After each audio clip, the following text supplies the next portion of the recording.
buenos días a todos. Sean cordialmente bienvenidos a esta sesión de las reuniones clínicas médicas RCM de la Facultad de Medicina de la Universidad Pontificia Bolivariana, Escuela de Ciencias de la Salud. Me presento, mi nombre es Claudia Elena Villegas Estelles, yo soy médica de la UPB, magíster en Educación y Desarrollo Humano y profesora asociada de la Facultad de Medicina de la UPB. Es para nosotros muy grato darle la bienvenida a nuestros invitados especiales en el día de hoy. Es también una sesión especial porque precisamente esta semana estamos celebrando la Semana Mundial de la Lactancia Materna. Es la razón por la cual en el día de hoy tenemos un tema muy especial. Es el tema lactancia materna, desarrollo, sostenibilidad y vida real. Así como es especial nuestro tema en el día de hoy por esta celebración, son también muy especiales nuestros invitados. Ellos son precisamente la enfermera Juliana Cadavid Jiménez. Ella es enfermera de la Universidad Pontificia Bolivariana. Ella es profesional de la Unidad de Cuidados Intensivos Neonatales de la Clínica Universitaria Bolivariana y profesora de la Facultad de Enfermería también de la UPB. Además de esto, es consultora en lactancia materna de EduLacta.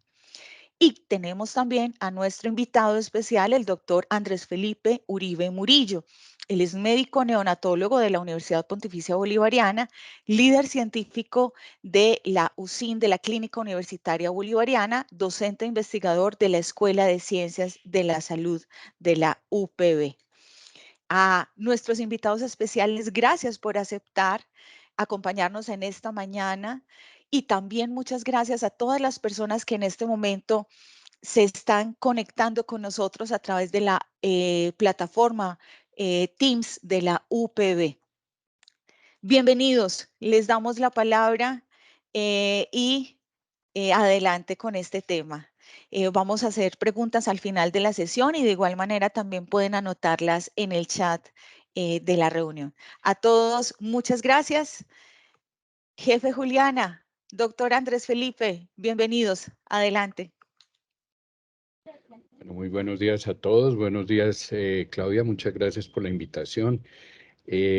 Nosotros, los que convivimos pues alrededor de la perinatología, todos somos fervientes creyentes de la lactancia materna. Probablemente es un tema que hoy en día ya no entra a discusión, pero sin embargo, cuando ustedes se van y evalúan el éxito que tenemos con nuestros pacientes en lograr una lactancia materna exclusiva y llevarla a través del tiempo para que verdad tenga los efectos que deberían tener, pues encontramos que estamos fallando, que llegamos a muy pocas mamás que logran una lactancia materna exclusiva hasta los 6 meses, que es lo sugerido por la Organización Mundial de la Salud.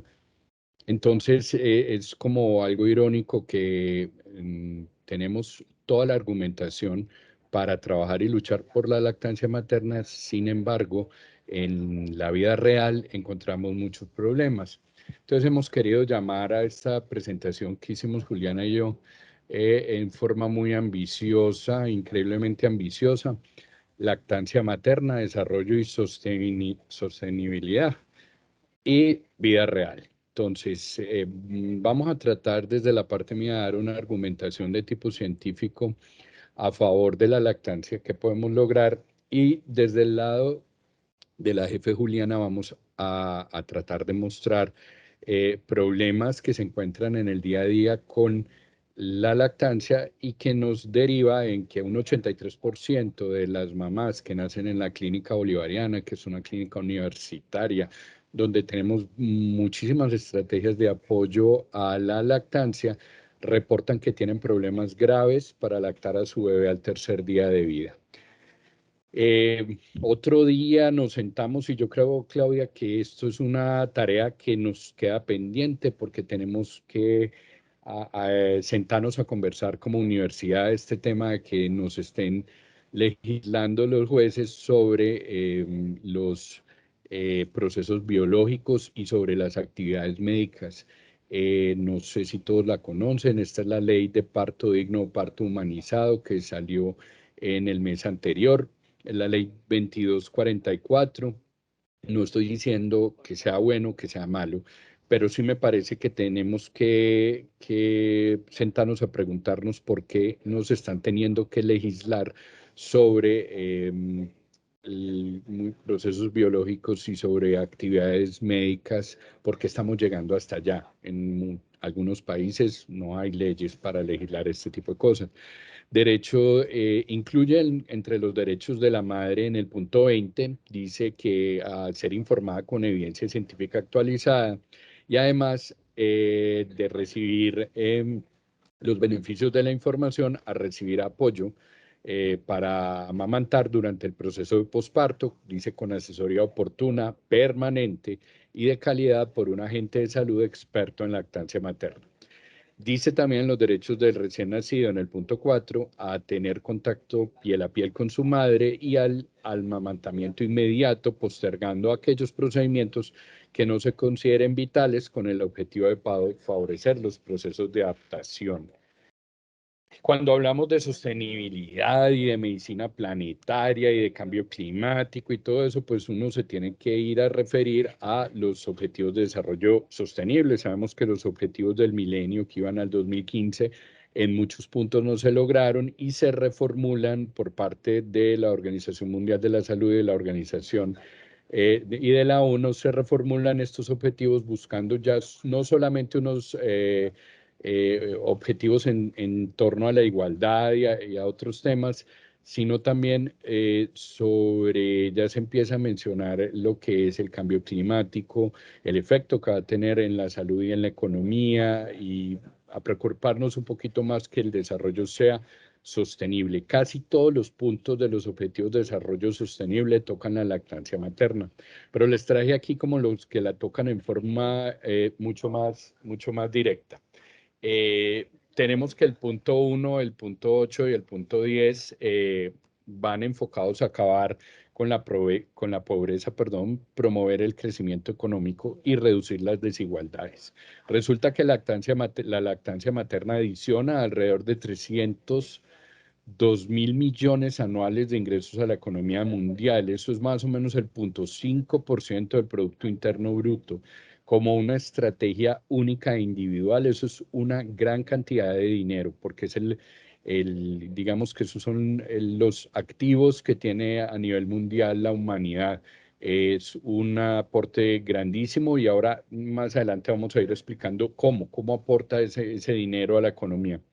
El punto 2, el punto 3 van dirigidos a reducir el hambre, mejorar la salud y el bienestar de la población.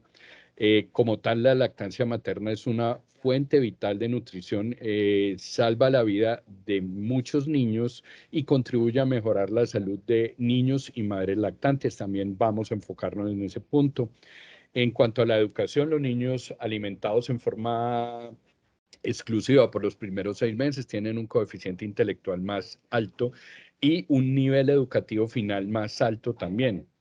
Los niños alimentados con lactancia materna consiguen tener unos ingresos superiores al alcanzar la adultez. Entonces, si se quieren lograr los objetivos de educación, de aprendizaje global, la lactancia materna es una buena estrategia en la cual invertir. En el punto 5, que habla de la igualdad de género, la lactancia materna está centrada en unas condiciones críticas, como por ejemplo el espaciamiento de los nacimientos. El hecho de espaciar los nacimientos logra, en primer lugar, mejorar la economía familiar.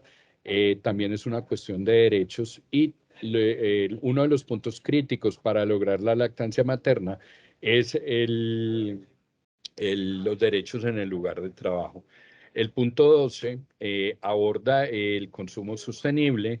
La lactancia materna no requiere industria para su producción, se crea y se consume con una huella ecológica mínima. Entonces, de esa manera, digamos que la lactancia materna se vincula a muchos de esos objetivos de desarrollo sostenible. No sé si todos se acordarán, una famosa periodista que el año anterior lanzó en pleno, en un programa supremamente conocido, la afirmación de que la lactancia materna era para pobres, que, que decía ella pues coloquialmente que si uno pues que lo que debía invertir el país era prácticamente en análogos de la leche materna, que la leche materna era un tema de algunos pediatras que estaban medio locos, pues se le entendía a ella en su discurso. Resulta que hacer una discusión acerca de eso es supremamente fácil. Hay muchísima información acerca de la eficacia como una estrategia económica de inversión de los países para lograr un beneficio en toda la población. Y esto no es para países pobres. De hecho, el mayor esfuerzo en mejorar las tasas de lactancia materna en este momento lo están haciendo los países desarrollados, porque hay una asociación inversa entre las tasas de lactancia y el desarrollo del país. Increíblemente, por mucho tiempo, los países desarrollados tuvieron las tasas más bajas de lactancia en el mundo. Eso viene cambiando, ellos se pusieron las pilas, vienen mejorando, y entonces ahora la Organización Mundial de la Salud viene relacionando la falla en la lactancia materna con la marginalización social, con la pobreza, con la falta de oportunidades al acceso a los servicios de salud y las inadecuadas políticas laborales de los países. Entonces, resulta que ya, y miren, este artículo que les traigo aquí abajo es el del Banco Mundial. El Banco Mundial considera que una de las estrategias costo-efectivas más importantes desde el punto de vista económico es invertir en la lactancia materna.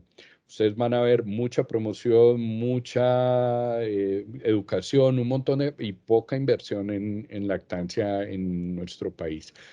Y esto ya está comprobado. Un problema que tiene la lactancia materna es que es demasiado buena. Entonces, ¿cómo así que eso es un problema? Sí, es un problema porque con la evidencia que hay de los beneficios de la lactancia materna en este momento, no sería ético, y de hecho no es ético. Usted cogería hacer un randomizado, controlado, con todos los condiciones que debería tener para encontrar muchas información de, ya no de asociación, sino de causalidad. Entonces esos trabajos no se pueden hacer. Yo no puedo someter a un grupo de niños a que tengan algunos análogos de la leche materna y otros lactancia en una forma de ensayo clínico. Eso no se puede hacer. ¿Por qué? Porque la evidencia sobre los beneficios de la lactancia materna es contundente. Entonces, este tipo de trabajo no se pueden hacer. Entonces, los enemigos de la lactancia o los que no son enemigos, pero tampoco están muy convencidos de la vaina, se pegan de eso para decir que a los estudios les falta poder. Eh, Vamos a cruzar algunas cosas de la jefe Juliana con la jefe mía, y ella arranca en este momento. Bueno, muy buenos días para todos. Mil gracias al doctor por la invitación, mil gracias a la facultad también por la invitación. Cuando el doctor me hace la propuesta de que hagamos esta presentación, para mí siempre es fundamental que las personas que están escuchando este tipo de información entiendan que la lactancia es individualizada, que no podemos coger a todas las mamás y medirlas, como dicen por ahí, por el mismo rasero, ni tampoco a todos los niños. Entonces, parte de nosotros que somos esa primer cara que reciben las mamás en esta nueva etapa, en esa nueva maternidad, en esta nueva lactancia, que sea lo más grata posible y que sea lo más exitosa posible. Entonces, me puse a la tarea de mirar cuáles eran las situaciones que más caos y que más hacían fracasar las lactancias. Y esto lo puedo decir después de llevar casi 10 años trabajando con mamás que se sacan leche con sus bebés hospitalizados y con el resto de las familias que he tenido pues como la fortuna de asesorar. Entonces, uno se encuentra que la primer causa de fracaso en la lactancia materna son las grietas. Y las grietas son esas laceraciones que produce el bebé en el pezón de la mamá y que son extremadamente dolorosas. Y limitan la lactancia precisamente por eso, porque duelen. Y resulta que culturalmente a muchas mamás les dicen que sí o sí tiene que existir una grieta para que haga lo voy a decir entre comillas, callo, y pues la lactancia después de eso sea mucho más satisfactoria, y eso es completamente errado.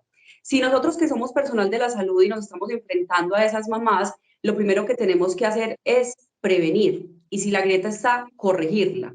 Las dos principales causas que generan una grieta en una mamá son, primero, el mal agarre y segundo, el frenillo lingual. Doc, pásala, porfa.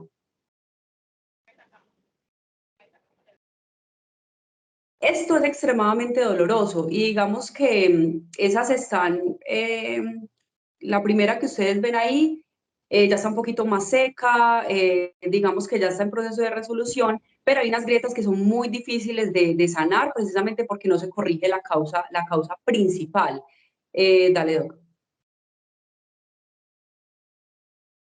Entonces, ¿qué tenemos que hacer? Lo primero que hay que hacer es identificar qué es lo que está ocasionando la grieta. De verdad, si tenemos el tiempo suficiente para acercarnos a una mamá en un posparto inmediato y verificar que sí esté agarrándose bien el bebé, que sí tenga los signos correctos de agarre.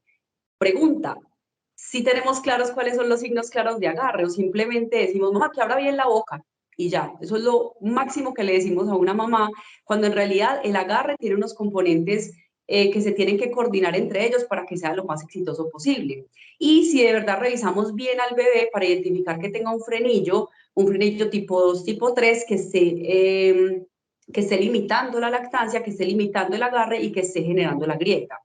Si ya identificamos la causa, entonces hay que corregirla y hay que corregirla en ese momento, porque recuerden que entre la primera y segunda hora de vida del bebé, ellos crean memoria y hacen una impronta de lo primero que ellos se meten a la boca. Si lo primero que les ofrecemos es un tetero, eso será lo que tengan en su memoria y eso es lo que se van a grabar y así tendrán que hacer el agarre. Pero si se pegan directamente al seno, eso será lo que se van a grabar. Entonces, si yo conozco los signos correctos de agarre, se los tengo que explicar a la mamá y tengo que verificar que sí lo haga. No es decirle y me voy. Tengo que verificar que el bebé abra lo suficientemente la boca para que coja pezón y areola. Segundo, tengo que identificar que cuando el bebé succione, yo no sienta esa succión. Hay mamás que pueden sentir al bebé succionar todo el tiempo y hacer y no les llama la atención y ahí es donde se está generando la grieta. Que no haya dolor, no es normal que duela, eso es culturalmente aceptado, pero no es real, o sea, la lactancia no debe ser dolorosa. Que los cachetes no se hundan, las mamás ven todo el tiempo que el bebé hace esto y no les llama la atención, cuando lo que significa es que el bebé está solo pegado del pezón y por eso se hunden las mejillas. Si la mamá entiende que todo esto debe ser coordinado y en una sola succión, entonces ahí entenderá cuándo lo tiene que corregir para que la grieta no se produzca. Y si usted ya identificó que hay un frenillo, entonces le tiene que explicar a la mamá qué vamos a hacer con ese frenillo para corregirlo, para que el bebé cuando se pegue no la lastime. ¿Qué opciones se le pueden dar a la mamá cuando ya hay una grieta, cuando es dolorosa, cuando la mamá literalmente llora durante toda la toma de ese bebé? ¿Será que la mejor opción es decirle que le dé un biberón, que le dé un tetero, cuando eso puede generar confusión para que después se pegue de forma correcta? Pezoneras. Las pezoneras, miren, muy controvertidas, pero vámonos a los principios básicos para curar una herida. Tiene que estar limpia y seca. Si yo le coloco una pezonera a una mamá sobre una herida, porque la grieta es una herida, lo que va a hacer el bebé al succionar es que el pezón va a pegar todo el tiempo contra la pezonera, se va a mantener húmeda la herida, entonces nunca se va a sanar. Recomendarle cremas tampoco es la solución porque al aplicar la crema humedecemos esa herida y para que el bebé se pueda volver a pegar hay que barrer esa crema para que pues obviamente no vaya a tener ningún efecto al momento de la succión con el niño. Entonces nunca va a tener el efecto deseado. Entonces las cremas no son como lo más recomendable. ¿Qué tenemos que recomendar? Que la mamá se aplique su propia leche, que mantenga los senos al aire libre para que se seque y pueda hacer costra, y será el mismo niño corrigiendo el agarre quien va a sanar esa grieta, porque él mismo es el que se encarga de que, perdón, mi gata acaba de hacer un daño, pero ya, se encarga de que el pezón pueda llegar hasta el paladar blando y ahí no se laceren. Y finalmente, yo pienso que lo más importante que parte desde la educación es qué asesoría está recibiendo esa mamá, ¿Qué asesoría recibió esa mamá antes, durante y ya cuando está en casa con su bebé? Las asesorías, si lo hablábamos con el doctor Andrés Uribe, ahora se volvieron muy exclusivas y pues el que no tenga de pronto como el acceso a una asesora en lactancia, entonces no podrá hacerlo. No, hay mucha información y los primeros asesores tenemos que ser nosotros, que somos esa primera cara de frente a las mamás en las primeras 24 o 48 horas del parto. Hablemos entonces del concepto de lactancia exclusiva temprana. Como les decía, la Organización Mundial de la Salud sugiere que la lactancia exclusiva llegue mínimo a los 6 meses sin la adición de otros alimentos. Esto podrá tener algún beneficio. Entonces, en general, todos los trabajos son consecuentes a que los pacientes alimentados exclusivos por los primeros 6 a 12 meses con leche materna tienen mejores tasas de crecimiento lineal y aumento en el perímetro cefálico. No se habla de por qué es importante el crecimiento lineal y el perímetro cefálico. Miren que no se habla de peso porque realmente hay una correlación entre los bebés que se alimentan con leche materna son más delgados. Los de análogos de las leche materna son bebés más gordos.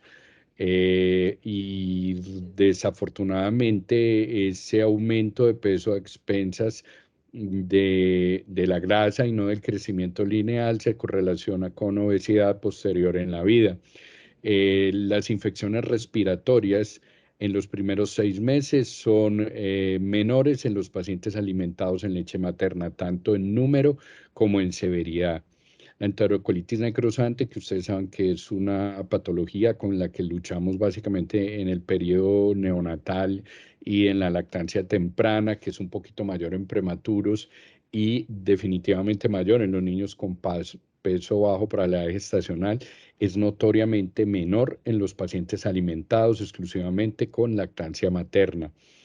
El 30% de los pacientes con Helicobacter pylori lo van a adquirir en la infancia. Ustedes saben que el Helicobacter tiene una correlación con una serie de enfermedades, sobre todo a nivel gástrico, y los pacientes, el factor protector más importante en la infancia para no colonizarse con el Helicobacter es la lactancia materna. Aquí la revista Time nos cuestiona a nosotros y nos lleva realmente, nosotros sí tenemos el compromiso que decimos tener con la lactancia materna, hasta donde somos capaces de llegar en las instituciones y con nuestros pacientes para que logren una lactancia exitosa. Les voy a ir mostrando, hay alrededor de unos 600 obras de arte de grandes artistas que iluminaron el mundo del arte con la lactancia materna. Aquí tienen a Da Vinci, casi muchos de esos en la época del Renacimiento y la Edad Media, muchos de estos cuadros lo que están pintando básicamente es Madonna y el niño, ¿cierto? Son vírgenes y el niño, porque era mucho arte católico. En cuanto a la mortalidad, hay una disminución marcada en la mortalidad, sobre todo cuando la lactancia materna se hace exclusiva, se encuentra la mayor fortaleza en la asociación. Y cuando se inicia en la primera hora de vida, cuando se inicia entre la segunda hora y las 23 horas, la asociación disminuye. Y cuando se empieza después del segundo o tercer día de vida, la asociación disminuye en forma fuerte. Entonces, es un fenómeno de dosis respuesta. Entre más tiempo se exponga, entre comillas, el bebé a la leche materna, la asociación será más importante. En general se acepta que la lactancia materna puede llegar a disminuir la mortalidad neonatal en un 44%. Como les digo, el retraso en el inicio de la lactancia va a tener un efecto negativo y disminuye la asociación. Entonces no quiere decir que no haya efecto, pero sí el efecto es mucho más importante con dos condiciones: que se inicie en la primera hora y que permanezca por los primeros 6 meses. Este efecto en la mortalidad atraviesa la infancia y se encuentra en forma fuerte a los 3 y a los 6 meses. En cuanto a por qué ocurre este fenómeno, cómo puede la lactancia materna reducir la mortalidad, pues en primer lugar hay como unas razones de tipo sentido común, ¿cierto? Biológicamente le estamos brindando al bebé una, una estrategia, digamos, uno le dice a las mamás que cada lactada es una vacuna. Y eso es en cierto sentido real, porque además del tema de las células madre que están pasando con cada lactada, tenemos una gran cantidad de factores biológicos de defensa maternas que están pasando al bebé. Y tenemos que los bebés con lactancia materna se exponen menos a lo que llamamos la alimentación preláctea, que ahí se incluyen las fórmulas que desafortunadamente tienen unas asociaciones con el aumento en la mortalidad. Seguramente porque están expuestos, les falta el factor protector y de pronto tiene algo de cambio en lo que se llama el microbioma, y es súper importante el microbioma para una gran cantidad de patologías, no solamente de la infancia, sino también de la adultez. Y parte de la protección en cuanto al tema de infecciones, pues obviamente al disminuir las infecciones y sobre todo infecciones graves va a disminuir la mortalidad. A mediano plazo encontramos que todavía se persiste, este es un Rubens, perdón, me había faltado decir, se llama María lactando. Eh, Hay infección a los 6 y a meses, al año de vida, y en algunos casos más adelante persiste la protección en la infección respiratoria aguda, diarrea, en la otitis media y en la presencia de eczema. En cuanto a los desenlaces a largo plazo, lo que más se habla obviamente y que es muy importante para nosotros es el desarrollo cognitivo. Eh, en general se acepta que es una conclusión de casi todos los trabajos que la lactancia materna mejora el coeficiente intelectual entre 3 y 5 puntos, y que los bebés que fueron alimentados con lactancia materna cuando están en épocas más adelante de su educación tienen 4 años más de educación en general que los que no reciben lactancia materna. Tienen, ya se los había dicho, mejores ingresos en la adultez, pero es un fenómeno dosis dependiente. Y también es importante que muchas de estas asociaciones se encuentran cuando uno se comienza en las primeras 24 o 48 horas de vida de la lactancia, y en segundo lugar, que sí es súper importante cuando la lactancia persiste en el tiempo. Entonces, en algún momento pensamos que el que haya recibido alguna leche materna es importante, no lo discuto, muy probablemente que reciba algo de leche materna ese bebé es muy importante, pero es muchísimo más importante que reciba toda la lactancia materna, por lo menos por los primeros 6 meses. El PROIT es un estudio que es interesante porque cogió el seguimiento de los bebés nacidos en hospitales que tenían políticas de protección a la lactancia versus hospitales que no tenían política alguna, y encontró que los bebés que nacían en los hospitales que tenían políticas de lactancia fuertes lograban un coeficiente intelectual más alto y 6.5 años más de educación que aquellos que no lo tenían. Aquí tenemos una obra de Jean Fouquet.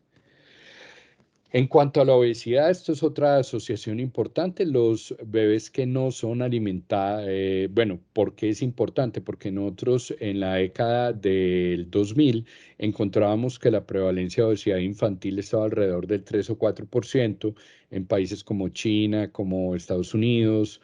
En cambio, en este momento se está aceptando que la obesidad infantil es alrededor del 20%. La obesidad tiene un efecto protector en la niñez contra la obesidad. Esta asociación persiste con menor intensidad, pero persiste a través de la vida adulta, muy probablemente porque ahí ya vienen otros factores de tipo cultural que tienen y socioculturales que tienen influencia, perdón. El sobrepeso y la obesidad son mayores en los pacientes que no reciben lactancia materna. El rango de protección para la obesidad infantil varía en las poblaciones, pero Estados Unidos, en un statement que sacó en el 2017, acepta que la protección está alrededor del 33%. mucho se va a hablar y podríamos hacer una conferencia completa hablando de la estructura del microbioma y los efectos de la alteración del microbioma en la infancia temprana, en la infancia tardía y posteriormente en la adultez. Hay ya demasiado trabajo y demasiada información para darle a este microbioma la importancia que se merece. Nosotros estamos haciendo una gran cantidad de estrategias en los hospitales para tratar de mantener el microbioma lo más natural, entre comillas, posible, incluso en los bebés que son separados de su madre. En cuanto a la diabetes, existe una protección frente a la diabetes tipo 1 en la infancia y en la adolescencia, y persiste también una asociación con la protección contra diabetes tipo 2 en los adultos, en aquellos que recibieron lactancia materna exclusiva por 6 meses. También existe un factor importante de protección con la leucemia.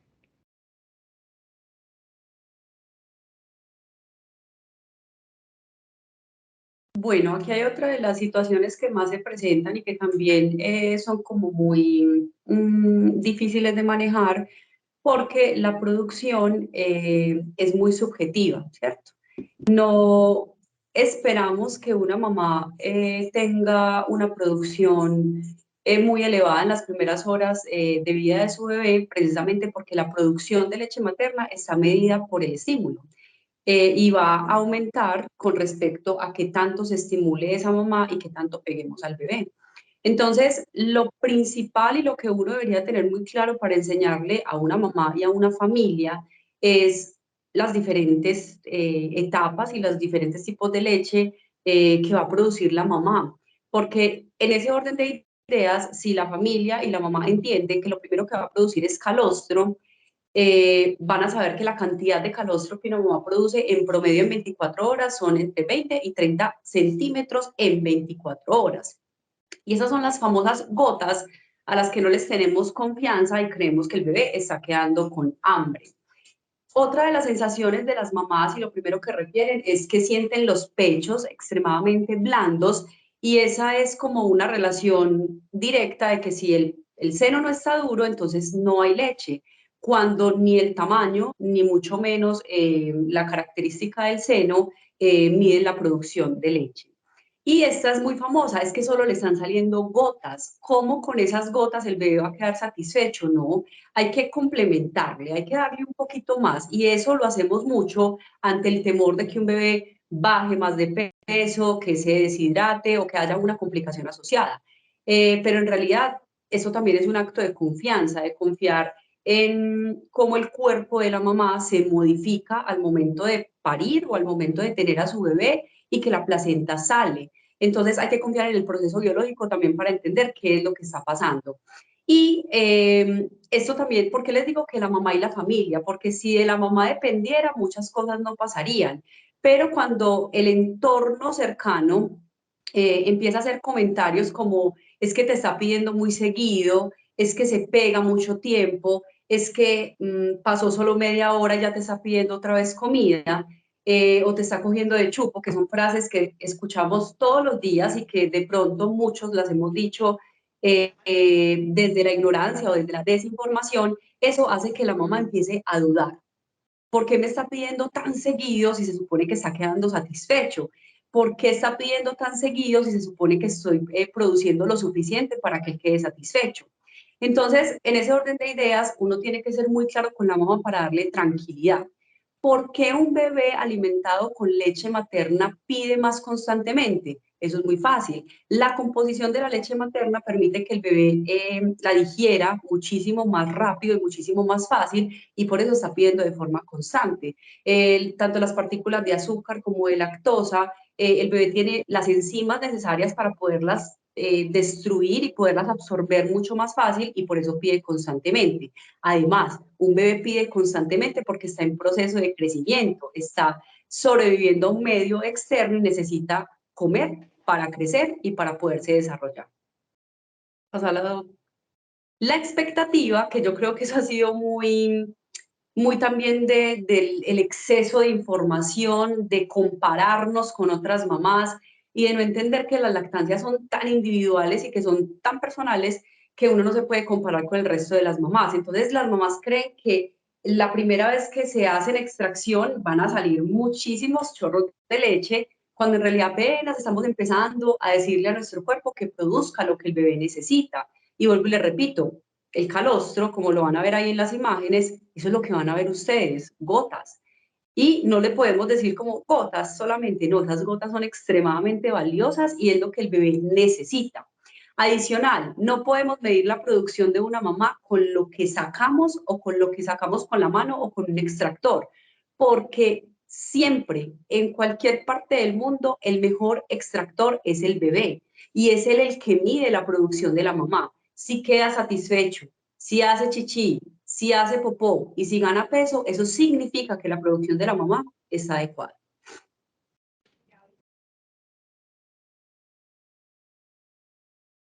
Hay que reconocer y entender, explicarle a esta familia qué es el calostro, porque dicen, es que está produciendo esa lechita del principio, que eso no es como tan nutritivo. Explíquele qué es el calostro, explíquele la función tan maravillosa que tiene de protección y como lo decía el doctor ahorita, es una vacuna. Si ella lo va a entender mejor así, es mejor decirle que cada que pega a su bebé le está entregando anticuerpos, que le está entregando toda la protección que el niño necesita, sobre todo para que no vaya a presentar enfermedades respiratorias o gastrointestinales, que son las que hoy en día pues más vida cobran de los neonatos. Y que el calostro también es leche materna. Solo porque se llame calostro no significa que no sea leche materna. Explíquele los tipos de leche. Yo creo que también he tenido la oportunidad de contarles cuáles son los tipos de leche. Explíquele a la mamá que el calostro es amarillo no porque sea muy grasoso, sino porque ese es un color muy característico que le dan las inmunoglobulinas, que después de cierto tiempo, más o menos a la semana, va a empezar a producir leche de transición que tiene otras características y otros componentes, y que al final, más o menos al mes, va a empezar a producir leche madura, que es la leche que se va a mantener durante toda la lactancia. Dele tranquilidad con el volumen, que no se compare. El volumen lo determina el bebé y que no espere producir teteros y muchas onzas los primeros días, porque apenas estamos iniciando con este proceso. Y adicional, el tamaño del estómago del bebé es muy pequeño y con lo que succiona es suficiente.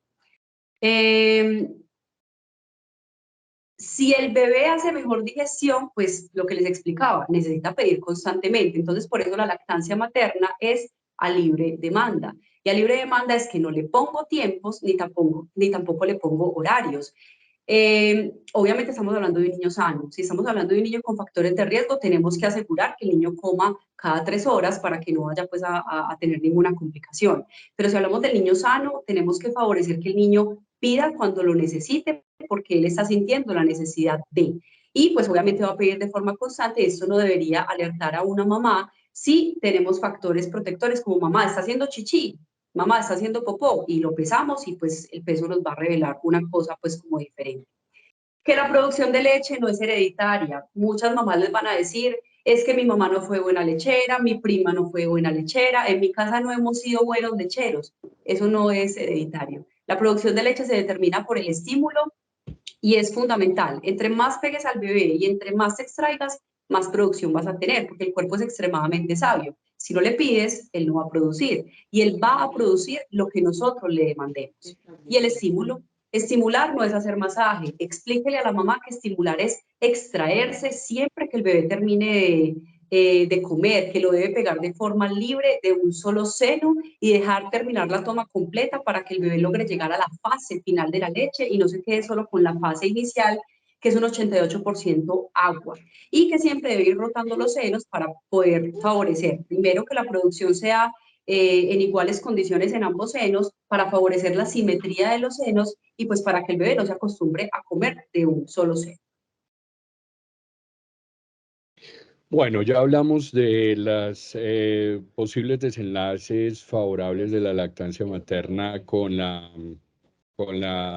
eh, lactancia materna. Ahora vamos a hablar con los desenlaces en las madres. ¿Hay algún beneficio para las madres? Entonces tenemos que a corto plazo, aquellas mamás que realizan la lactancia en la primera hora de vida tienen una pérdida de sangre posparto notoriamente menor a aquellas que no realizan la lactancia. La involución del útero es más rápida, esto indirectamente también es la razón por la cual la pérdida de sangre no es tan severa. En forma general, estas dos estrategias terminan disminuyendo la profundidad de la anemia que puede haber posparto.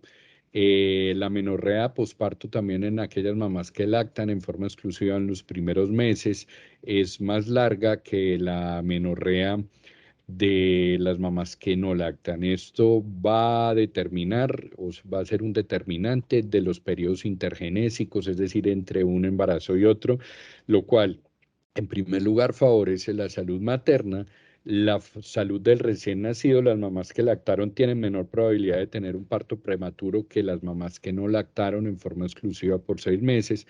Y el periodo intergenésico es, por ejemplo, una estrategia de tipo económico. Entre los periodos intergenésicos sean más largos, las familias van a tener mayor estabilidad económica. Esto tiene estudios que comprueban esto. No hay una asociación entre no lactar y la prevalencia de maltrato infantil. Eso debe tener también un fenómeno psicosocial pues mucho más profundo, no solo es la lactancia materna, pero es un factor importante asociado. En cuanto a la depresión postparto, si la lactancia materna exclusiva previene o no, los trabajos son contradictorios, hay algunos que muestran una asociación fuerte, hay otros que no muestran ninguna asociación. Este es un Rembrandt. En cuanto a los desenlaces a largo plazo, tenemos que la lactancia materna reduce las tasas de 3 tipos de cáncer fundamentalmente. Cáncer de ovario con una disminución notoria e importante, 37%, en cáncer de mama premenopáusico, el 22%, y en cáncer de endometrio. Las mamás que reciben, que tienen lactancia materna, puede que no sea exclusiva, pero que tienen lactancia materna por 12 meses, tienen una disminución en la prevalencia de artritis reumatoidea y la enfermedad cerebrovascular y la enfermedad cardiovascular posmenopáusica tienen una disminución de un 23% que cambia según la duración de la lactancia. Digamos que esta es la protección máxima en las mamás que dieron lactancia por lo menos por 6 meses. Si van disminuyendo el tiempo de la lactancia, va disminuyendo la protección. Se concluyen casi todos estos estudios que la protección es un fenómeno de dosis respuesta. A medida que la dosis sea más alta, o sea, el tiempo de lactancia sea más alto, la protección se va volviendo cada vez más importante. Este es de Tintoretto y se llama El origen de la Vía Láctea. A largo plazo, las mamás que lactaron a 6 años tienen 8 kilos menos en promedio que las mamás que no lactaron. El síndrome metabólico, compuesto por, en general, diabetes tipo 2, está disminuido, la hipertensión arterial, la hiperlipidemia y la enfermedad cardiovascular en forma general. Y en las mamás que lactaron por lo menos por 3 a 6 meses tienen disminución en todos estos desenlaces, también con una asociación dosis-respuesta. Es importante que en las mamás que tuvieron diabetes gestacional existe un riesgo aumentado para tener diabetes tipo 2 más adelante, o digamos que continuar diabéticas por el resto de la vida. Y la lactancia materna es un factor protector importante para que este fenómeno no ocurra.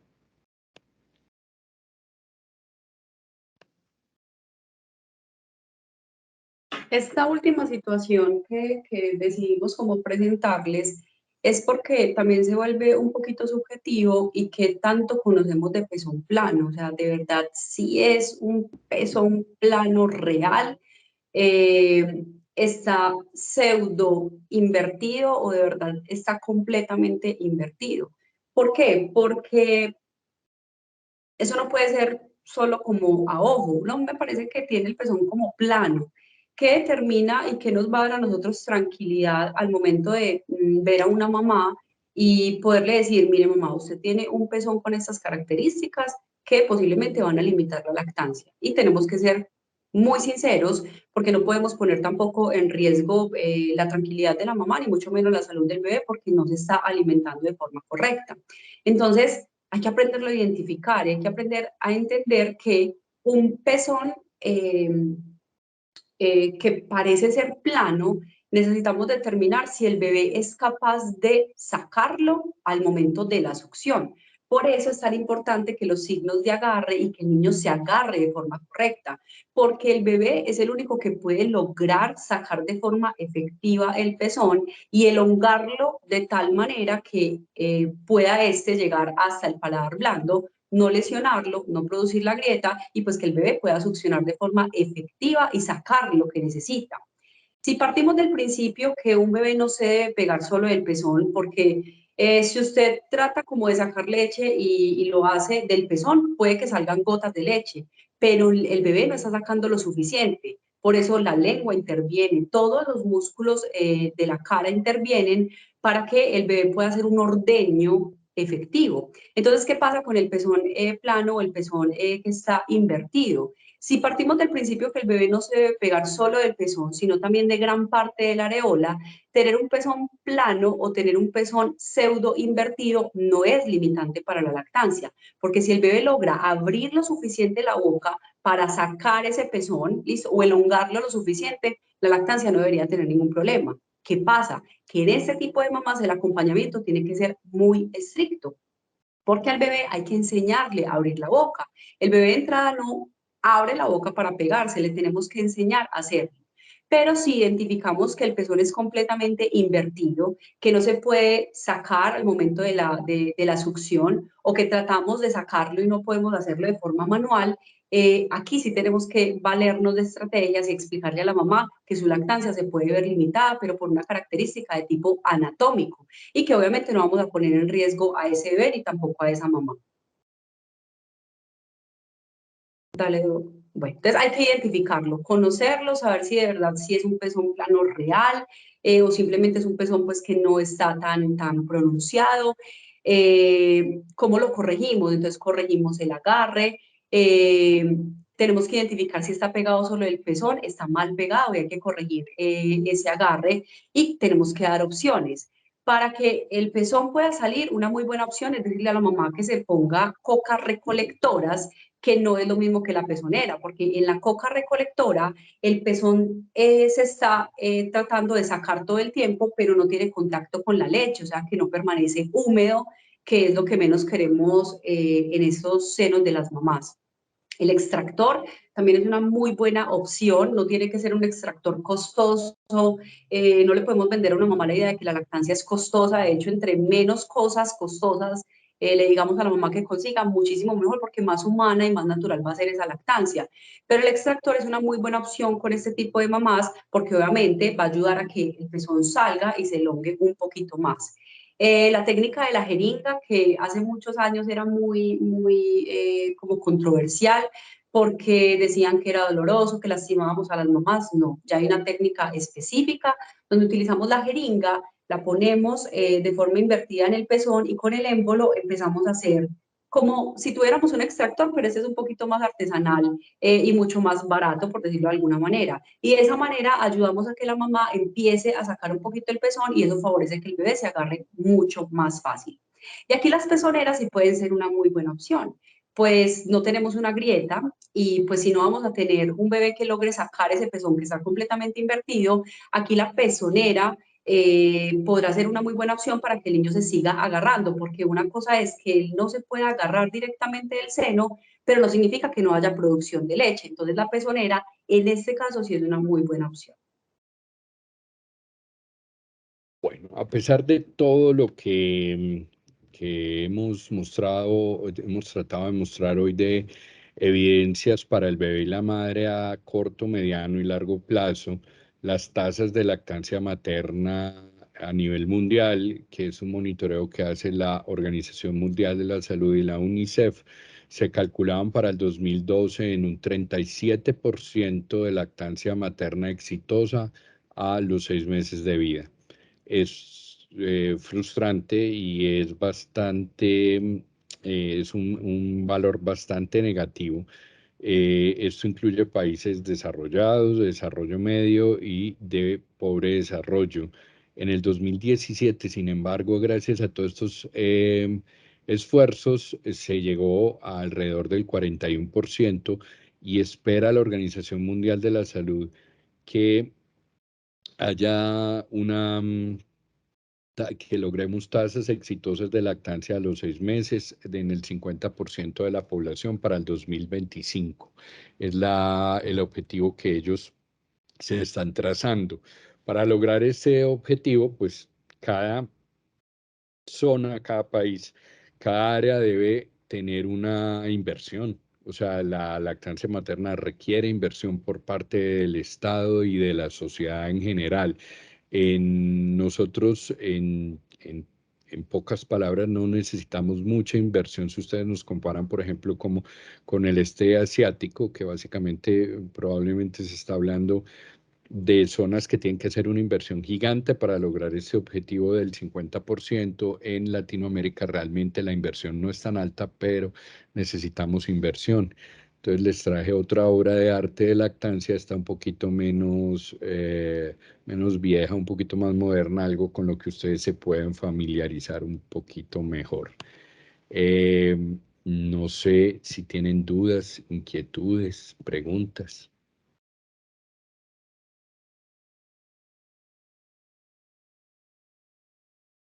Muchísimas gracias a nuestros expositores, de verdad. Ha sido magistral la presentación que nos han traído en el día de hoy, sumamente clara, muy concreta, y yo creo que los mensajes tienen precisamente esta fuerza para las personas que nos acompañan en el día de hoy, que son nuestros estudiantes, profesores, egresados y en general profesionales de ciencias de la salud. De verdad, felicitaciones. Quiero hacer este reconocimiento por la presentación. Y en este momento tenemos preguntas. Queremos darle la palabra a María Carolina Izaza. María Carolina, si desea encender su micrófono o también de igual manera en el chat, podemos formular estas preguntas. Adelante.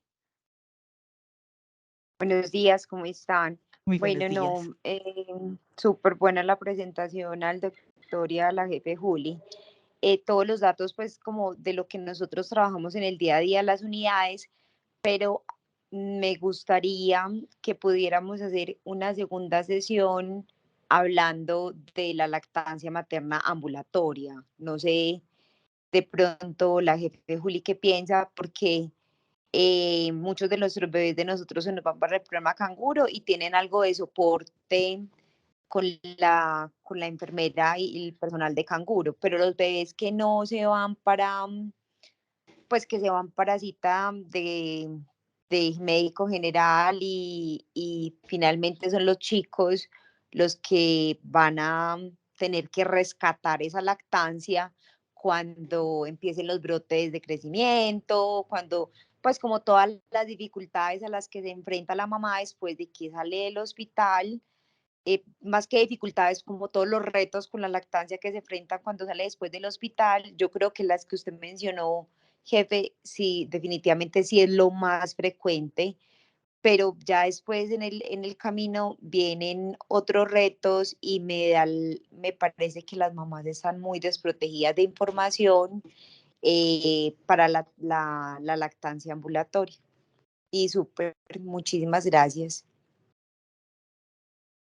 Bueno, ahí le queda la tarea a la Gracias. doctora Claudia. Yo estoy de acuerdo que en el tema de lactancia merita mayor información. Yo lo vivo con muchos de los estudiantes de medicina y enfermería.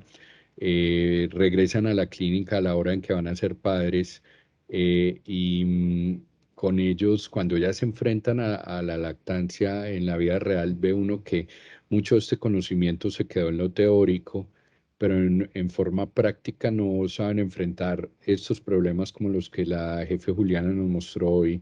Y es difícil, y encuentran que muchos de ellos tienen problemas graves y extrapolan eso a sus pacientes y dicen, si esto me fue conmigo, ¿cómo será con los pacientes? Entonces yo sí creo que amerita que nos sentemos como universidad y hacer como un despliegue de información, lo que hablábamos con la jefe Juliana, de que la asesoría en lactancia se volvió un lujo, se volvió esto me parece a mí que éticamente la sociedad no puede permitir que eso suceda. La asesoría de lactancia debe ser en condiciones de igualdad y para todas las personas. Entonces, son, como decía la jefe, somos nosotros los encargados de ser los asesores de lactancia. Yo pienso Correcto. que la mejor inversión que se puede hacer es educar, pero no educar a las familias, sino educar al personal. Esa es la mejor inversión que se puede hacer si estamos hablando de que a qué le deberían apuntar una institución, porque si tenemos personal capacitado y entrenado para esas mamás, el desenlace va a ser muy distinto. Entonces, si usted tiene inversión en tiempo e inversión obviamente en educación en su personal, eso va a hacer toda la diferencia. Nosotros hoy nos sentimos muy orgullosos de poder decir que después de 5 años podemos presentar un indicador de inicio de lactancia materna en unidades neonatales, o sea, en la UCI neonatal, donde antes la mamá a duras penas dejaba un poquito de tetero para su bebé y eso porque nadie se sentaba con ella. Nosotros hoy tenemos un indicador que está por encima del 92, creo que fue el último indicador que presentamos, cuando antes presentábamos un indicador del 13 o como el 15% de inicio de leche materna.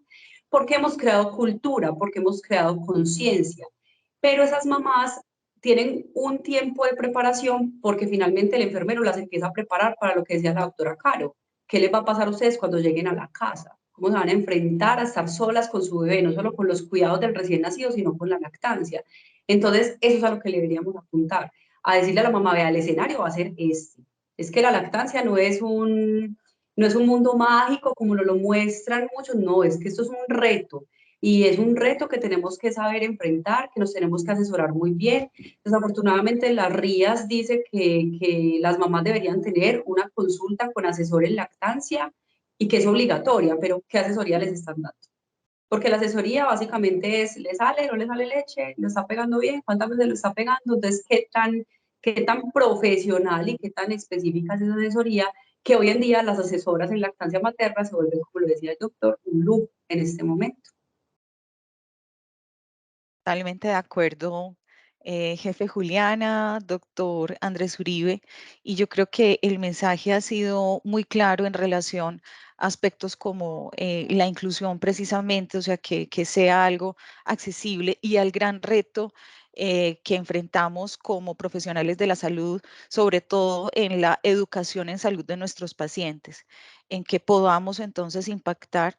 Y lo que ustedes han presentado ha sido muy significativo de todo lo que se basa precisamente en la experiencia, en la unidad de cuidado intensivo neonatal, en los servicios de hospitalización y en todo lo que ha sido este componente de acompañamiento a las madres.